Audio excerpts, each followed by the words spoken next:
राधे राधे सभी को। आज हम क्लास 10th और 12th का बहुत अच्छा सा टॉपिक लेके आए हैं, सो दैट और टू टू। आज मैं आपको यूज करना बताऊंगा जिससे आप अपने आने वाले एग्जाम में पूरा एक नंबर पक्का श्योर करके आओगे। तो सो दैट का प्रयोग कब करते हैं? तो जब भी हेल्पिंगर होती है, हेल्पिंगर के बाद आपका अगर वेरी लिखा हो या टू लिखा हो तो उसके स्थान पर अपन सो लगाते हैं, और पहला सेंटेंस खत्म होने के बाद दैट लगाते हैं, जैसा कि मैं आपको इस वीडियो के माध्यम से बताता हूँ।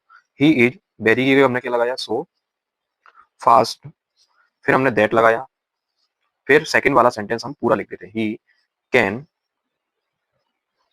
Complete his work on time. अब लेकिन सेकंड वाले सेंटेंस में हमारे पास एक ही सेंटेंस है, दो सेंटेंस नहीं है, तो इसमें हम लोग सो दैट कैसे लगाएंगे?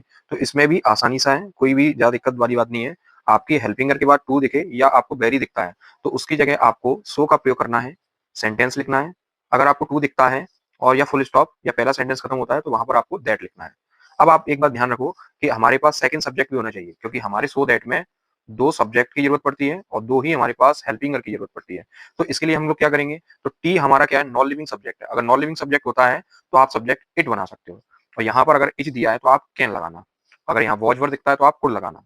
ठीक है। अब देखो यहाँ पर नेगेटिव सेंस दे रहा है, टी इज हॉट, चाय गर्म है, तो मैं इसे पी भी नहीं सकता, तो इट कैन नॉट ड्रिंक। आगे देखेंगे हमारा अगला। तो देखिए यहाँ पर ही, जैसा कि मैंने आपको बताया था, टू की जगह पर हमारा सो लगता है, फिर इल, और दे सेकंड टू की जगह हमारा क्या लगता है? दैट।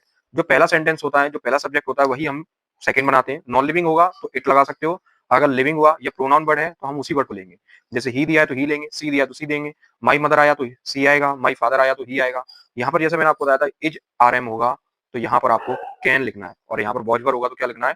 कुड का प्रयोग करना है। तो यहाँ पर भी देखो बीमार है, निगेटिव सेंस दे रहा है, तो नॉट का प्रयोग करेंगे। फिर हम लोग क्या लगाएंगे? गो स्कूल।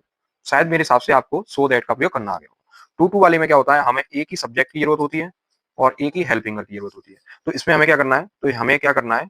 The grapes are. तो मैंने जैसा आपको बताया कि सो दैट का प्रयोग वैसे ही टू टू का प्रयोग होता है। यहाँ पर ये सो के स्थान पर पहला वाला टू आ जाएगा और दैट के स्थान पर दूसरा टू। लेकिन सेकंड वाला जो सब्जेक्ट होगा, हेल्पिंगर होगी, उसको अपन हटा देंगे। तो यहाँ पर नो बड़ी हट जाएगा और नो बड़ी की जगह हमें लगाना पड़ेगा बी। क्यों? यहाँ पर सेकंड फॉर्म इसलिए, और एट की थर्ड फॉर्म लगेगी, क्या लगेगी? ईटा। बस हमारा ऑब्जेक्ट हट जाता है। ऐसी सो दैट में ये वाला भी देखेंगे, टू टू वाले में एज सो की जगह पहला वाला टू लगेगा, फैट लिखा, दैट की जगह दूसरा टू लिखा, और सेकंड वाला हमारी सब्जेक्ट हेल्पिंगर हटा देने। केवल सब्जेक्ट हेल्पिंगर हटेगी और वैसे का वैसा ही सेंटेंस होगा, रन फास्ट। नेक्स्ट देखते हैं इस वाले को भी। तो ही एज, ये सो की जगह क्या लगेगा? इस सो की जगह पहला वाला टू, पुअर, और इस दैट की जगह दूसरा टू, ही कैन नॉट हटा देंगे, फिर क्या बचेगा? बाय। ध्यान रखें, टू के बाद हमेशा मैन वर्ड की फर्स्ट फॉर्म आती है, और हेज बुक्स। आई होप मेरे हिसाब से आपको सो दैट टू टू अब क्लियर हो गया होगा और आपके बोर्ड के एग्जाम के एक नंबर पक्के